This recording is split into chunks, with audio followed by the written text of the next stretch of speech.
शोलेच्या दोस्तीवरून डोंबिवलीमध्ये राजकीय वाद बघायला मिळतोय। भाजप प्रदेश अध्यक्ष रवींद्र चव्हाणांच्या इशाऱ्यानंतर मनसेचा पलटवार बघायला मिळाला। डोंबिवलीच्या मैदानातील काचेचे तुकडे उचलणारे कार्यकर्ते आम्हीच, असं भाजपचे प्रदेश अध्यक्ष रवींद्र चव्हाण म्हणाले। डोंबिवलीमध्ये मैदान राहिलं नाही, मैदान चोरलेत असं म्हणत मनसे शहराध्यक्ष हर्षद पाटलांनी रवींद्र चव्हाण यांना प्रत्युत्तर दिलं।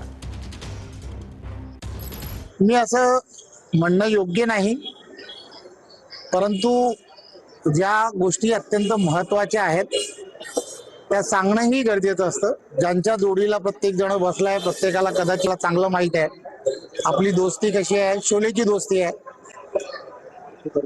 त्यामुळे त्या शोलेच्या दोस्तीमध्ये कधी काय तुला तर माहित आहे ना, त्यामुळे समोरच्याला जास्त धोका आहे असं मला स्वतःला वाटतं। बरोबर आहे, कारण आज तुम्ही बघाल तर डोंबिवली शहरामध्ये सगळे मैदान चोरलेत या लोकांनी। शहरामध्ये मैदान राहिलेत का? नेहरू मैदानचं काय केलं, सावरकर उद्यानचं काय केलं? आता परवा 20 तारखेच्या महासभेमध्ये तर अख्खा चिट्टा आलाय कसे कसे मैदान या लोकांनी लाटलेत म्हणून। त्यामुळे ते बोलले ते बरोबर आहे।